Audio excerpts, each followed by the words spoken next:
Hello student, स्वागत है आप सभी का आपके अपने यूट्यूब चैनल डीडीएस क्लासेस पर। तो स्टूडेंट, आज हम एक नया चैप्टर करने जा रहे हैं, क्लास 12th का मैथ और समाकलन आज हम करेंगे स्टूडेंट। और समाकलन में आज करेंगे हम स्टार्ट एक्सरसाइज प्रश्नावली 7.1 से स्टार्ट करेंगे आज। लेकिन एक्सरसाइज स्टार्ट कराने से पहले स्टूडेंट, मैं आप सभी को ये जो समाकलन है इसका थोड़ा इंट्रोडक्शन देना चाहूँगा। तो स्टूडेंट देखेंगे समाकलन में थोड़ा इंट्रोडक्शन के बारे में जानकारी लेंगे। थोड़ा मैं इसका भी आपको इंट्रोडक्शन देना चाहूँगा। इंट्रोडक्शन में क्या देना है कि समाकलन जो होता है, समाकलन क्या होता है। देखो, समाकलन इस प्रकार का ये एक चिन्ह होता है समाकलन में, इसे क्या बोलेंगे, चिन्ह। ठीक है, ये जो हमारा फलन होगा इसमें एफ एक्स, इसे बोलते हैं फलन। डी वाई होगा ये क्या, डी एक्स, सिर्फ डी एक्स। ठीक है, ये क्या है, समाकलन का चिन्ह है। ये क्या है, हमारा फलन है। ठीक है, इसका क्या निकालना होता है, हमें समाकलन निकालना होता है। ठीक है, यानी डी एक्स निकालना होता है। और ये जो होता है हमारा एक्स, इसे बोलते हैं एक्स के सापेक्ष समाकलन करने पर, एक्स के सापेक्ष समाकलन, एक्स के सापेक्ष समाकलन करने पर। अब क्या है, ये क्या एक्स के सापेक्ष समाकलन करने पर, तो एक्स जो है इसमें एक्स का ही एक्स के सापेक्ष करेंगे हम समाकलन, तो बाकी जो सारे पद होंगे वो क्या हो जाते हैं, इसमें कांस्टेंट हो जाते हैं। ठीक है, ये क्या आपका फलन है, ये समाकलन का चिन्ह है, डी एक्स इसका निकालना है। ये एक्स है ना, तो एक्स के सापेक्ष समाकलन करने पर, एक्स के सापेक्ष समाकलन करेंगे तो बाकी सारे जो भी होगा उसमें वो क्या हो जाएगा, कांस्टेंट हो जाएगा। ठीक है, एक तो बात हो गई ये। नंबर दूसरा ये है स्टूडेंट कि जो आपका समाकलन होता है, समाकलन, जो समाकलन आपका होता है वो समाकलन दो प्रकार का होता है। दो प्रकार का समाकलन किस प्रकार होता है, एक तो होता है अनिश्चित समाकलन,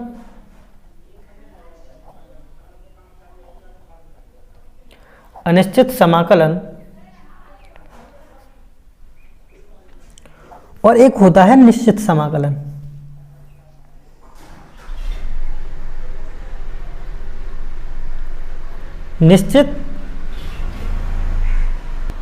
निश्चित समाकलन, एक होता है अनिश्चित समाकलन और एक होता है निश्चित समाकलन। जो निश्चित समाकलन होता है उसमें आपको क्या लिमिट दी हुई होती है, तो निश्चित समाकलन होता है उसमें आपको लिमिट दी हुई होती है, लेकिन इसमें आपको कोई भी लिमिट नहीं दी हुई होती। ठीक है, जैसे निश्चित समाकलन कैसा होता है, जैसे समाकलन है, फलन है कोई एफ एक्स का डी एक्स निकालना है आपको। ठीक है, ये निश्चित समाकलन। तो अगर इसका हम निकालेंगे, सब समाकलन इसका करेंगे, तो एफ एक्स मान लो हमने निकाल लिया। ठीक है, इसका समाकलन आ गया। इसमें जैसे ही हम समाकलन उसका करेंगे, इंटीग्रेशन करेंगे, तो इंटीग्रेशन करने के बाद जैसे ये फलन आया आपका, ये फलन था, इसका हमने समाकलन किया, इसमें प्लस सी और जोड़ना होता है। यानी कि इसका ये जो फलन है इसका जब समाकलन करेंगे तो समाकलन आने के बाद उसमें आपको क्या जोड़ना है, सी और जोड़ना है। और वहां पर लिखना है, जैसे सी जोड़ दिया तो वहां पर लिखना और है कि सी एक समाकलन नियतांक है, सी एक समाकलन नियतांक है। ठीक है, इस प्रकार आपको इंटीग्रेशन करके उसमें जोड़ के सी जोड़ के क्या लिखना है, सी एक समाकलन नियतांक है। यानी आप जो भी प्रत्येक क्वेश्चन करोगे उसमें आपको लिखना ही पड़ेगा सी जोड़ के कि जहां सी एक समाकलन नियतांक है, जहां सी एक समाकलन नियतांक है, ये आपको लिखना पड़ेगा। ओके, अब देखो अनिश्चित क्या होता है, सॉरी निश्चित क्या होता है, ये निश्चित समाकलन है। निश्चित का हम देखो यहां बना लेते हैं, चलो। ठीक है, ऐसे करके ये क्या है हमारा निश्चित समाकलन। निश्चित समाकलन में क्या होता है, आपको लिमिट दी हुई होती है। जैसे हमारा कोई फलन है, अगर हम जैसे यहां देखो इस प्रकार समाकलन का चिन्ह है, यहाँ होगी लोअर लिमिट और यहाँ अपर लिमिट बी। ठीक है, यहाँ फंक्शन है, फलन दिया हुआ होगा आपको एफ एक्स का डी एक्स। ठीक है, इस प्रकार लिमिट लगी हुई होगी आपके निश्चित समाकलन में। ठीक है, निश्चित समाकलन में जब लिमिट लगी होगी, अगर आप इसका इंटीग्रेशन करोगे, जब आप इसका समाकलन करोगे, तो आपने जिससे इसका समाकलन किया एफ एक्स, ठीक है, ये समाकलन किया। जब समाकलन आप इसका करोगे तो यहां क्या लिखोगे, यहां बी अपर लिमिट आ जाएगी, यहां लोअर लिमिट ए आ जाएगी, ठीक है।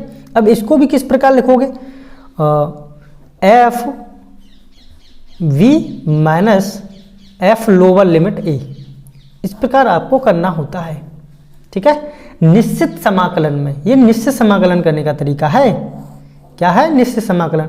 लेकिन हमारी जो बात होगी स्टूडेंट, हम जो अभी करने जा रहे हैं वो निश्चित समाकलन अनिश्चित समाकलन करने जा रहे हैं। कौन सा समाकलन करेंगे हम, अनिश्चित समाकलन, ठीक है। अनिश्चित समाकलन करने से पहले स्टूडेंट जो एक्सरसाइज जो है हमारी यहाँ से स्टार्ट होगी, ठीक है, 7.1। लेकिन इससे पहले क्या है, आपको देखो इसमें जो मेन चीज़ है जो आपका रोल अदा करेगी वो क्या करेगी, आपको सूत्र याद होनी चाहिए, सूत्र और मेथड अगर आपको आता है और सूत्र भी आते हैं तो ही आप क्वेश्चन कर पाओगे इसमें। अगर आपसे सूत्र नहीं आते हैं तो आप बिना फॉर्मूले के और बिना मेथड के आप कुछ नहीं कर सकते, ठीक है। तो मेथड भी आना बहुत जरूरी है इसमें, और आपको इसके फॉर्मूला भी याद करना बहुत जरूरी है, क्योंकि बिना फॉर्मूले के आप कर नहीं सकते इसको, ठीक है। तो फॉर्मूले क्या है इसके, देखो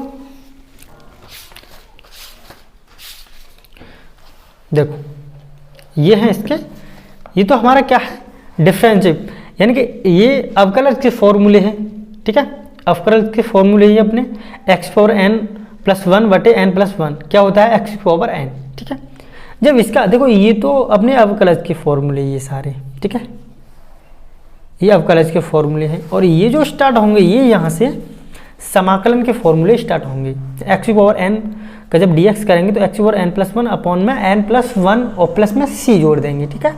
ऐसे dx का करेंगे तो dx का सिर्फ समाकलन होगा तो क्या होगा, सिर्फ x, ठीक है, और प्लस में c तो जोड़ना ही है।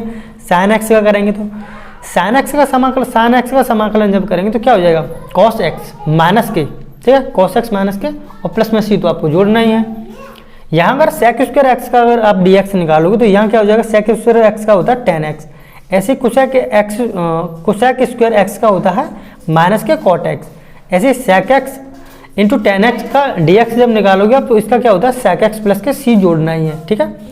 ऐसे cosec x और cot x का होता है माइनस के cosec x प्लस के c, ठीक। आपको ये फॉर्मूले ना स्टूडेंट याद करने ही पड़ेंगे, ठीक है। ऐसे इसे देखो, ये तो सारे अवकलज के फॉर्मूले, आपकी अवकलज के फॉर्मूले तो हैं, ये समाकलन के हैं, ठीक है। यहाँ का समाकलन है dx अपॉन में अंडर रूट में 1 माइनस के x², ये किसके बराबर होगा, साइन इनवर्स x प्लस के c, ठीक है। ऐसे इसका करेंगे, ये सारे फॉर्मूले आपको बच्चा याद करने पड़ेंगे, ठीक है। अब देखो हम चलते हैं समाकलन की तरफ, ठीक है, समाकलन करें।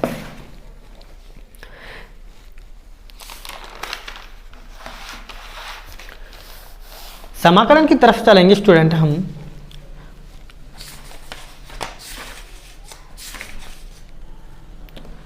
तो समाकलन करने से पहले क्या है, देखो यहां आपने एक फॉर्मूला देखा था x की पावर n का dx, ठीक है। आपको इसका dx निकालना है, मैं एक क्वेश्चन आपको समझा रहा हूं।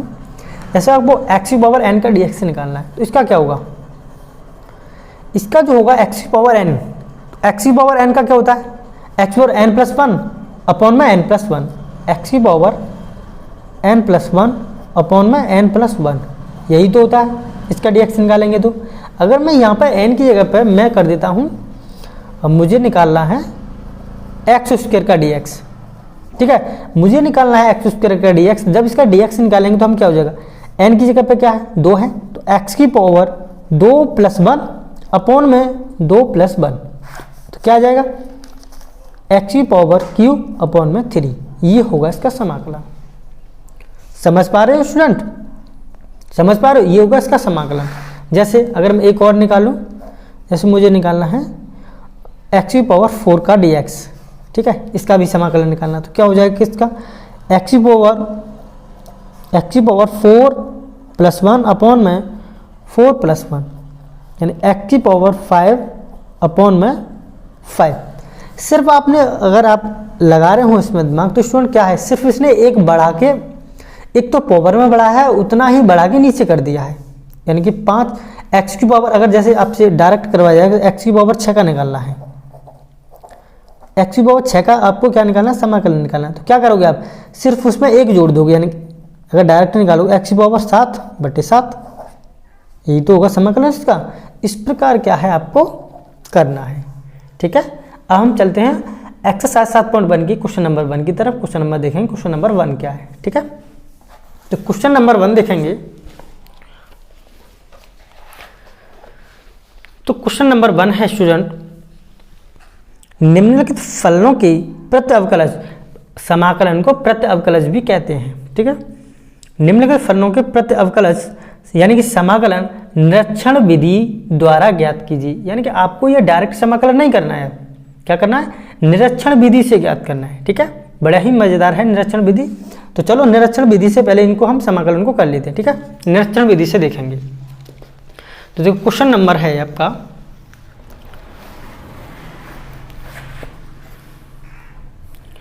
जो क्वेश्चन है वो है,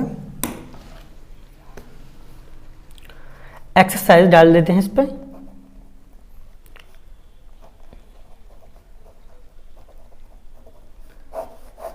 एक्सरसाइज 7.1 और एक्सरसाइज 7.1 का क्वेश्चन नंबर क्या है, क्वेश्चन नंबर देखेंगे इसका। क्वेश्चन नंबर देखते हैं 1। ठीक है, क्वेश्चन नंबर 1 क्या है, क्वेश्चन नंबर 1 है इसका sin x sin 2x, ये कि आपको निरीक्षण विधि से समाकलन करना है इसका, sin 2x, ये है आपका क्वेश्चन। और ये क्वेश्चन आपको डायरेक्ट समाकलन नहीं करना है। देखो आंसर दोनों का सेम ही आएगा। अगर आप वैसे समाकलन करोगे डायरेक्ट तो भी सेम आएगा, और वैसे करोगे तो भी, निरीक्षण विधि से करोगे तो भी सेम आएगा। ठीक है, तो अगर हम निरीक्षण विधि से करें तो निरीक्षण विधि का मतलब क्या है, मतलब ऐसा आपको किसका अवकलज करना है, ऐसा मैं किसका अवकलज करूं जो sin 2x आए। अगर मैं किसका ऐसा अवकलज करूं जो sin 2x आए।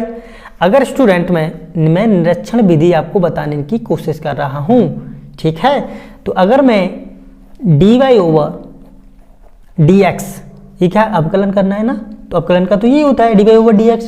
अगर मैं cos 2x का करूं, cos 2x का अवकलन करूं, तो cos 2x का अवकलन क्या होता है स्टूडेंट, cos 2x का क्या हो जाता है, माइनस के sin x। अरे cos x का क्या अवकलज क्या होता है, माइनस के sin x, तो माइनस के 2x माइनस के sin 2x इंटू, अगर 2 का अवकलज करेंगे तो 2x का अवकलज जब हम करेंगे तो यहाँ क्या हो जाएगा 2। ठीक है, 2x का अवकलज क्या होगा 2, तो इंटू में 2, तो यहाँ क्या हो जाएगा माइनस के sin, और 2 पहले ले लेते हैं, 2 sin 2x, यही आएगा माइनस के 2 sin 2x।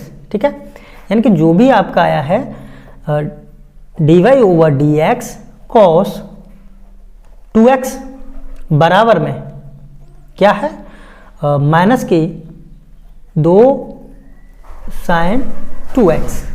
कोई दिक्कत आपको यहाँ तक। अब क्या करते हैं, इसे ना, इस 2 को ना इधर ले आते हैं और इसको dx को ना इधर लेके चलते हैं निरीक्षण विधि में, यानी कि dx इधर पहुंच जाएगा और 2 को हम इस बटे में ले आते हैं, यानी कि d तो यहाँ हो गया, यानी 1/2 क्या बाहर निकाल लेंगे, यानी d यहाँ रह जाएगा, तो यहाँ क्या जाएगा बटे में 2। ठीक है, और यहाँ बटे में 2 और यहाँ क्या हो जाएगा cos 2x, और ये जो dx है ये इधर पहुंच जाएगा। ये dx कहाँ पहुंच जाएगा स्टूडेंट, ये dx ना इधर पहुंच जाएगा, तो माइनस के 2 तो हम इधर ले आए। ठीक है, माइनस का है ये, माइनस के 2 कहाँ हम इधर ले आए बटे में, तो यहाँ क्या बचा आपका sin 2x का dx। ये देखो पक्षांतर वैसे भी वो करोगे आप, जैसे यहाँ 1 मान के करते हैं। ठीक है, तो ये यहाँ पहुंच जाती है बटे में, और ये जो बटे वाली होती है ये इधर पहुंच जाती है, तो देखो dx तो यहाँ आ गया। ठीक है, तो यहाँ तो सिर्फ d बचा, और माइनस के 2 था वो हमने यहाँ ले लिया। तो अगर हम अब क्या करेंगे, दोनों ओर समाकलन करने पर लिखेंगे, दोनों ओर समाकलन करने पर। ठीक है, दोनों ओर समाकलन करने पर। आई होप स्टूडेंट आपकी समझ में आ रहा होगा। तो दोनों ओर जब हम समाकलन करेंगे तो दोनों ओर स्टूडेंट जब हम समाकलन अगर इसका करेंगे तो क्या है, दोनों ओर समाकलन करने पर ये जो d है ना, d यहाँ से हट जाएगा। क्या होगा, d यहाँ से हट जाएगा। ठीक है, दोनों ओर समाकलन करेंगे तो ये तो देखो बाहर आ जाएगा, माइनस के 1/2। किसका समाकलन करना है, cos 2x, और दोनों ओर समाकलन करेंगे स्टूडेंट तो यहाँ क्या है, यहाँ समाकलन का लग जाएगा sin 2x का dx। बोलो बात सही है, बोलो बात सही है कि नहीं। तो ये तो यहाँ आ जाएगा, दोनों ओर समाकलन करेंगे तो ये d यहाँ से हट जाएगा, तो ये d यहाँ से हट गया तो फिर यहाँ समाकलन का चिन्ह नहीं लगेगा। अब मेरी बात समझ पा रहे स्टूडेंट, अगर यहाँ से दोनों ओर समाकलन किया है तो मैंने क्या है, अभी ये चिन्ह लगाया है। जब यहाँ दोनों ओर समाकलन करेंगे तो ये यहाँ से सिर्फ d हट जाता है दोनों ओर समाकलन करने पर। अवकलज और समाकलन एक दूसरे के कट्टर होते हैं। ठीक है, तो यहाँ से d हट जाएगा, सिर्फ 1/2 रह जाएगा। तो यहाँ अब क्या है, इसका हमें sin 2x का ही तो समाकलन करना था, निरीक्षण विधि थी। तो क्या आ जाएगा इसका, माइनस के 1/2 और cos 2x प्लस के c, सिर्फ ये आपका समाकलन हो जाएगा। और आप वैसे भी समाकलन करके देख लेना, डायरेक्ट आंसर आपका यही आएगा स्टूडेंट। आई होप स्टूडेंट आपकी समझ में आ गया होगा। अगर ये क्वेश्चन आपकी समझ में नहीं आए देखो, ये मैंने आपको तोड़ तोड़ करके समझाया है। ठीक है, इसमें कंफ्यूजन नहीं होना है। ये यहाँ dx इस वजह से लिखा है कि तुम्हारे लिए समाकलन करने पर यहाँ क्या है, ये d जब यहाँ समाकलन करोगे अब तो ये d हट जाएगा, यहाँ से इस समाकलन से ये d कट जाता है। ठीक है, तो सिर्फ यहाँ ये रह जाता है ये।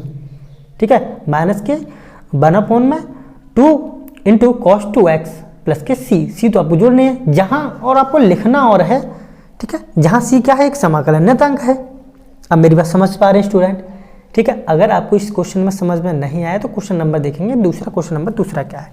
ठीक है, देखो क्वेश्चन नंबर दूसरे की तरफ चलते हैं। क्वेश्चन नंबर दूसरा है, देखो क्वेश्चन नंबर दूसरा है cos 3x, इसका निकालेंगे। ठीक है,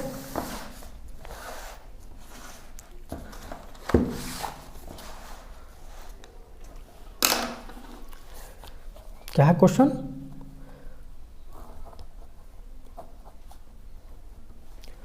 क्वेश्चन नंबर दूसरा है cos 3x, इसका भी समाकलन करना है, लेकिन किससे करना है, निरीक्षण विधि से। समाकलन निरीक्षण विधि से करना है। ठीक है,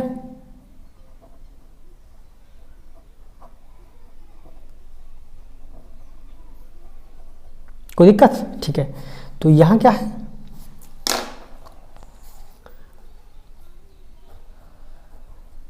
cos 3x। ठीक है, इसका हमें समाकलन करना है, लेकिन किस विधि से करना है, निरीक्षण विधि से। ठीक है, और हम जानते हैं, हम क्या जानते हैं, हम जानते हैं, यहां लिख देंगे, हम जानते हैं कि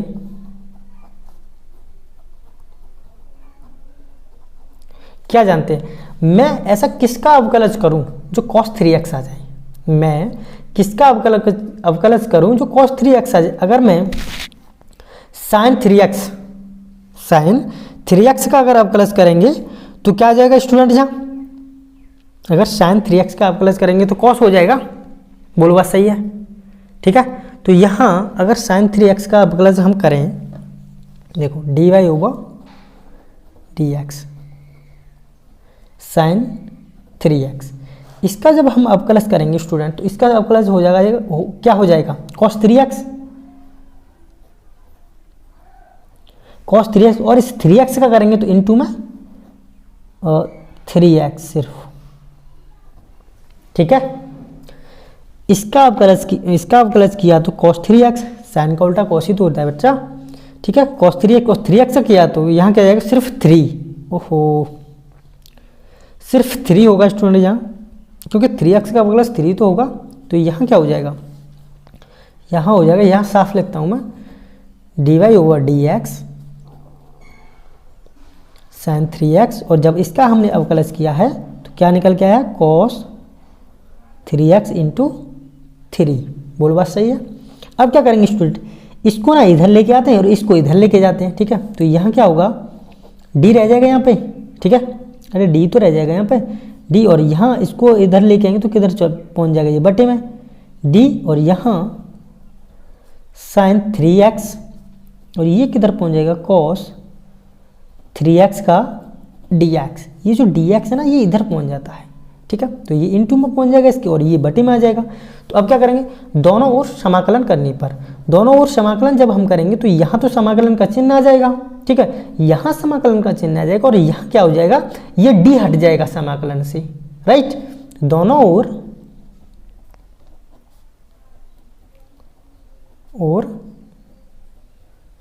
समाकलन करने पर, ठीक है, दोनों ओर समाकलन करेंगे बच्चा, तो यहाँ क्या है, ये डी हट जाएगा यहाँ से, तो यहाँ कितना रह जाएगा, 1/3 बाहर निकल आएगा, ठीक है, तो 1/3, तो बटे में भी 3 लिख सकते हैं इसको, 3x अपॉन में 3 साइन 3x अपॉन में 3, तो यहाँ क्या हो जाएगा, यहाँ समाकलन का चिन्ह लग जाएगा कॉस 3x का dx, ठीक है। तो देखो cos 3x का dx, आपको इसका समाकलन तो निकालना था। देखो आपको क्या निकालना है, समाकलन का यहाँ चिन्ह, अगर हमें समाकलन करना है तो समाकलन का यहाँ चिन्ह लगाएंगे, ठीक है, समाकलन करेंगे, लेकिन हमें तो निरीक्षण विधि से करना था, ठीक है। तो जब हमने इसका निरीक्षण विधि से इसी का तो समाकलन किया है cos 3x का dx, तो क्या है साइन 3x अपॉन में 3। अब मेरी बात समझ पा रहे स्टूडेंट, उम्मीद है स्टूडेंट आप मेरी बात। और यहाँ क्या है साइन 3x प्लस के 3, लेकिन एक चीज़ आपसे रह रही है, क्या रह रही है, आपको उसमें क्या है, ये जो आपका आया है समाकलन करने पर, इसमें आपको c और जोड़ना है, तो साइन 3x प्लस के 3 प्लस के c लिखेंगे, जहां c एक समाकलन नियतांक है, ठीक है। आई होप स्टूडेंट आपकी समझ में आ गया होगा। देखेंगे इसका अगला नेक्स्ट क्वेश्चन क्या है। देखो नेक्स्ट क्वेश्चन है क्वेश्चन नंबर 3। क्वेश्चन नंबर 3, तो क्वेश्चन नंबर जो 3 है वो है इसका e की पावर 2x। इसका आपको अवकलन समाकलन करना निरीक्षण विधि से, समाकलन निरीक्षण विधि से,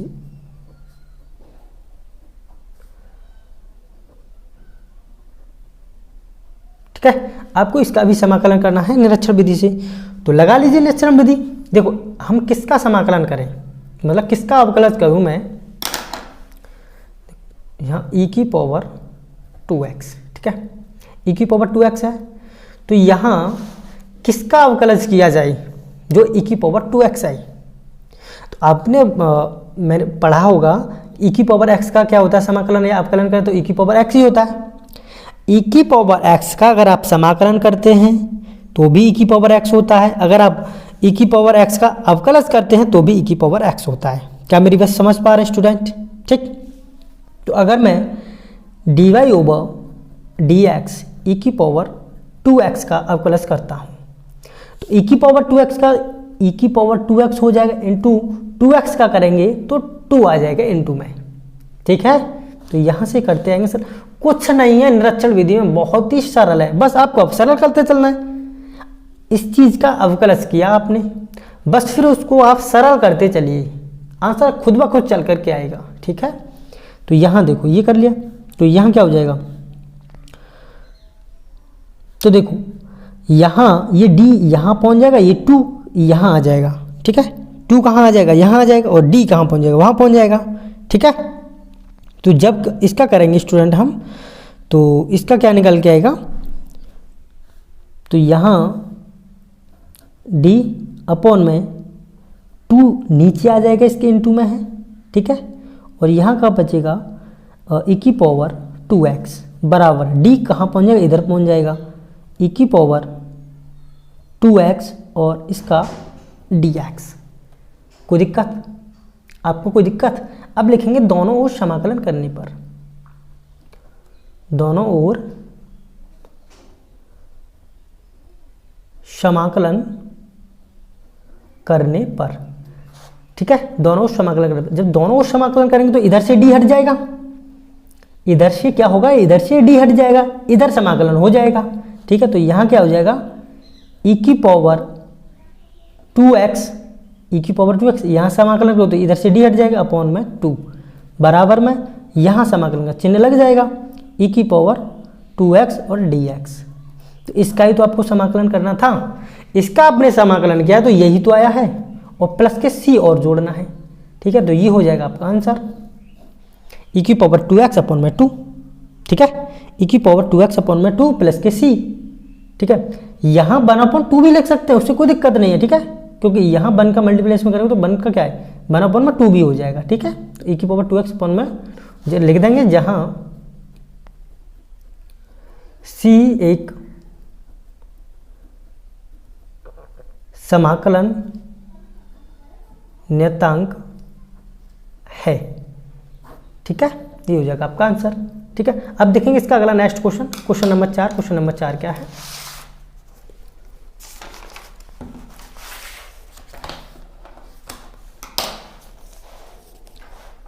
क्वेश्चन नंबर 4 देखेंगे स्टूडेंट।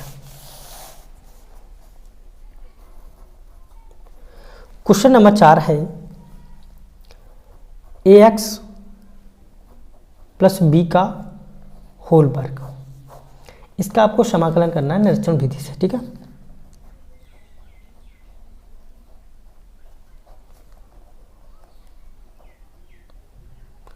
निरीक्षण विधि से। ठीक है, आपको इसका भी समाकलन करना है निरीक्षण विधि से। कोई दिक्कत? अब क्या होगा, देखो हम जानते हैं स्टूडेंट, इन्हें एक्स स्क्वायर हमें कब प्राप्त होगा, अब प्लस अगर हम करते हैं तो एक्स स्क्वायर n-1। ठीक है, जब समाकलन करते हैं किसी चीज़ का एक्स की पावर n का तो एक्स की पावर n-1, यही तो लगता है। अगर हम समाकलन करें स्टूडेंट तो हम जानते हैं, लिखेंगे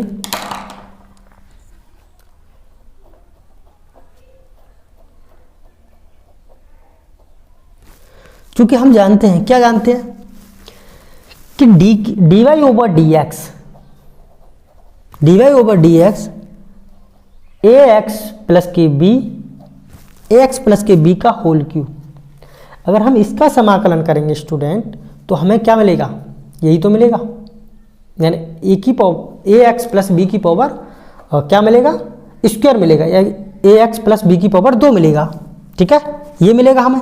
अब क्या करेंगे, इसका अगर हम समाकलन करेंगे तो क्या हो जाएगा इसका समाकलन, इसका अगर हम समाकलन करेंगे तो ये क्या है 3 कहाँ आ जाएगा, अरे 3 यहाँ आ जाता है ए की पावर n, यानी क्या है ये x की पावर n से, तो n तो जैसे x की पावर, देखो एक बार समझाया, तो x की पावर n का करना तो n कहाँ आ जाता है, आगे आता है n और x की पावर n-1, यही तो बचता है जब dx निकालते हैं हम। ठीक है, ऐसे इसका अगर हम समाकलन करेंगे तो 3 कहाँ आ जाएगा, यहाँ 3 इंटू ax प्लस बी, और यहाँ क्या था 3 की पावर, ये क्या यहाँ पे सॉरी ax की पावर 3 माइनस के 1, और इनटू में जब ax प्लस बी का करेंगे तो ax प्लस बी का करेंगे तो b तो 0 हो जाएगा, x क्या हो जाएगा 1 हो जाएगा, बचा के a, तो यहाँ क्या आ जाएगा a। अब मेरी बात समझ पा रहे हैं स्टूडेंट? ठीक, तो यहाँ हो जाएगा, यहाँ लिखते हैं dy over dx ax plus B का होल क्यूब बराबर, जब इसका हमने समाकलन किया तो यहाँ हो गया 3a, इस a को मैं यहाँ ले जाता हूँ 3a, और ax प्लस बी की पावर 3 में से 1 गया 2, तो देखो यही तो मिला है। बोलो मिला है कि नहीं मिला है, बोलो बस सही है। अब क्या करेंगे स्टूडेंट, अब आपने ये जो भी ये किया था ये कर लिया। ठीक है, अब आपने ये कर लिया, अब क्या करेंगे, वही हमारा फंडा है दोनों ओर समाकलन करने पर। लेकिन दोनों ओर समाकलन करने से पहले क्या करेंगे, इसको ना इधर लेके चलते हैं और इसको इधर लेके जाते हैं और इसको इधर ले आते हैं। ठीक है, तो यहाँ क्या करेंगे, तो d तो देखो यही रह जाएगा, d यही रह गया, यहाँ क्या आ गया अपॉन में 3a और ax प्लस बी की पावर 3। ठीक है, बराबर में यहाँ क्या बचेगा ax प्लस बी का होल वर्ग का dx। ठीक है, बात सही है। अब क्या करेंगे, तो दोनों ओर समाकलन करने पर, दोनों ओर समाकलन करने पर, तो दोनों ओर समाकलन करेंगे तो यहां से तो d हट जाएगा, यहाँ क्या बचेगा 1 अपॉन में 3a देखो पहले क्या मैं बट्टे में लगा रहा था इसको, अब मैं इसमें लगा रहा हूँ क्योंकि बच्चों को कन्फ्यूजन ना हो। आप चाहे बट्टे में लगा लो चाहे एक बट्टे में लगा लो इंटू करके, ठीक है, तो उससे कोई दिक्कत नहीं है, ठीक है।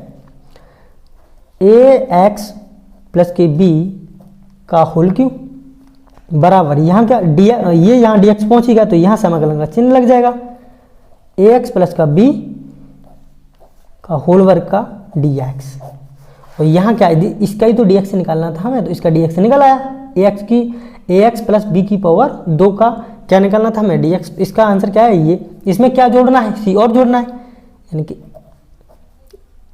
3a ax प्लस बी की पावर 3 प्लस के c, जहाँ लिख देंगे जहाँ c एक समाकलन नियतांक है। आई होप स्टूडेंट आपकी समझ में आ गया होगा, ठीक है। तो ये आपका आंसर हो जाएगा। चलते इसका देखेंगे अगला next question, question number 5। Question number 5 क्या है? क्वेश्चन नंबर 5 है स्टूडेंट इसका साइन 2x माइनस के 4 e की पावर 3x। इसका आपको समाकलन करना है निरक्षण विधि से, ठीक है।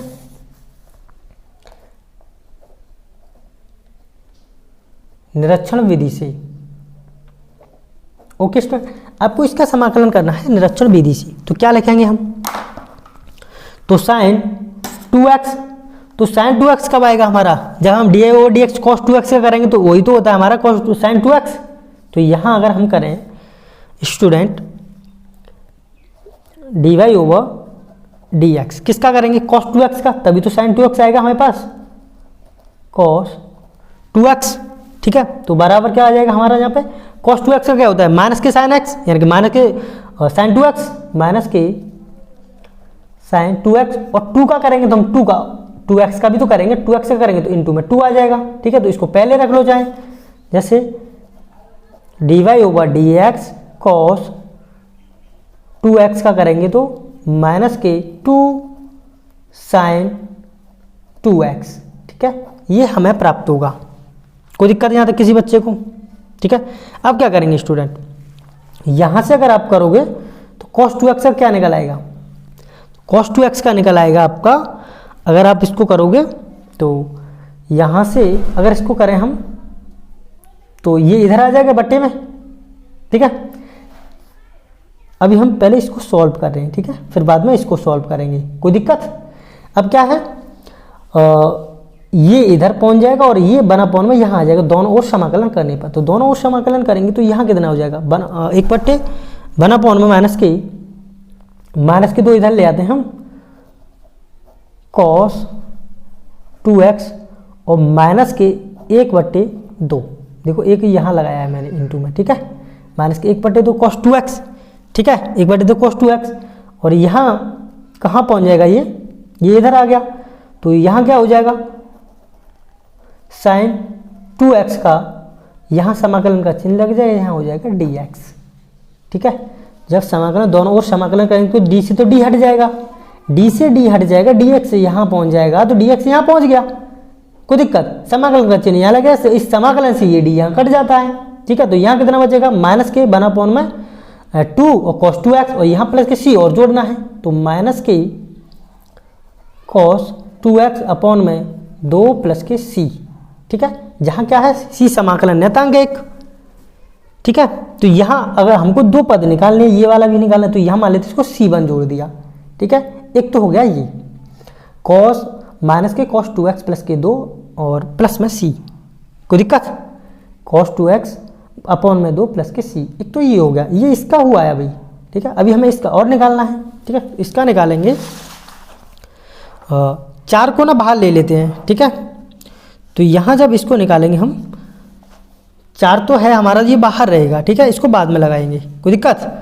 तो यहाँ अगर हम निकालें, यहाँ क्या बचा अपने पास, e की पावर 3x, इसका निकालना है हमें। तो लेकिन 4 क्या हम बाद में लिखेंगे उसको, क्योंकि माइनस में 4 ले लेंगे, बाहर वो तो कांस्टेंट है, वो तो बाहर आ जाएगा, ठीक है। समाकलन करने पर वो तो बाहर चला जाएगा, उसको लिख लेंगे। ठीक है, इसका करेंगे तो इसका क्या मानोगे आप, dy ओवर dx e की पावर 3x। इसका आप समाकलन अवकलन करेंगे तो क्या हो जाएगा, e की पावर 3x, और 3x का करेंगे तो इंटू में 3। तो यहाँ हो जाएगा student dy over dx e की पावर 3x बराबर e की पावर 3x बराबर, यहाँ का हो जाएगा 3 इधर आ जाएगा, 3 इंटू में e की पावर 3x। ठीक है, अब क्या करेंगे स्टूडेंट, यहाँ से अगर d को मैं इधर लेके जाऊँगा dx को, तो ये dx इधर पहुँच जाएगा, इसको 3 को मैं यहाँ ले जाता हूँ 1/, में। ठीक है, तो यहाँ हो जाएगा d रह जाएगा यहाँ पे e की पावर 3x अपॉन में 3, और यहाँ हो जाएगा e की पावर 3x का dx। ठीक है, तो अब क्या करेंगे, दोनों ओर समाकलन करने पर, दोनों ओर समाकलन करने पर, दोनों ओर समाकलन करने पर, दोनों ओर समाकलन करेंगे हम स्टूडेंट। तो यहाँ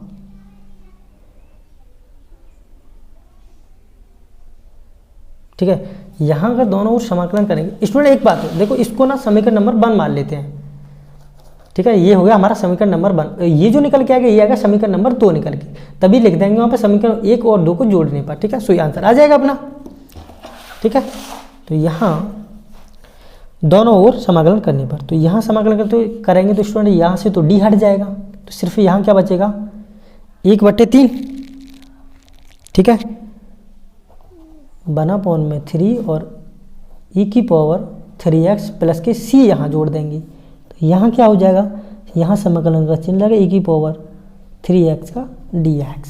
ठीक है, जहाँ क्या है यहाँ c2 लिख देते हैं, और इसे मान लेते हैं समीकरण नंबर 2, समीकरण नंबर 2। ठीक है, अब लिख देंगे समीकरण 1 और समीकरण 2 को जोड़ने पर कोई दिक्कत, समीकरण 1 व 2 को जोड़ने पर। ठीक है, समीकरण 1 व 2 को जोड़ने पर, तो समीकरण 1 व 2 को जोड़ने पर तो c1 इंटू c2 बराबर c के हो जाएगा, क्योंकि c1 यहाँ तो c2 है, c1 प्लस c2 बराबर क्या है c को हो जाएगा। ठीक है, तो समीकरण 1 क्या है अपना, माइनस के cos 2x अपॉन में 2, और यहाँ क्या है ये माइनस का प्लस का है, प्लस का है ये किसका है स्टूडेंट, यहाँ पे माइनस का था ना अपना चिन्ह, माइनस का था ये ऑलरेडी पहले से। तो यहाँ क्या 4 तो हमारा था ही, 4 और अपॉन में कितना है 3 है, तो 3 e की पावर 3x और प्लस के c। बोलो बात सही है, प्लस के c, ये हो जाएगा आपका आंसर। ठीक है, ये हो जाएगा माइनस के cos 2x अपॉन में 2, माइनस के cos 2x अपॉन में 2, माइनस के 4/3 e की पावर 3x प्लस के c, जहाँ c समाकलन नियतांक है लिख देंगे, जहाँ c एक समाकलन नियतांक है। आई होप स्टूडेंट आपकी समझ में आ गया होगा। तो स्टूडेंट आज हमने आपको बताइए क्वेश्चन नंबर 5 तक निरक्षर विधि से। तो आज का सेशन हम यहीं पर समाप्त करते हैं स्टूडेंट, देखेंगे इसके अगले नेक्स्ट क्वेश्चन नंबर 6 से अगली नेक्स्ट वीडियो में। तो स्टूडेंट अगर मेरा पढ़ाया हुआ आपको पसंद आता है तो इस चैनल को ज़्यादा से ज़्यादा शेयर करो, लाइक करो एंड सब्सक्राइब स्टूडेंट जरूर करना। ओके स्टूडेंट, फिर मिलता हूँ अगली नेक्स्ट वीडियो में।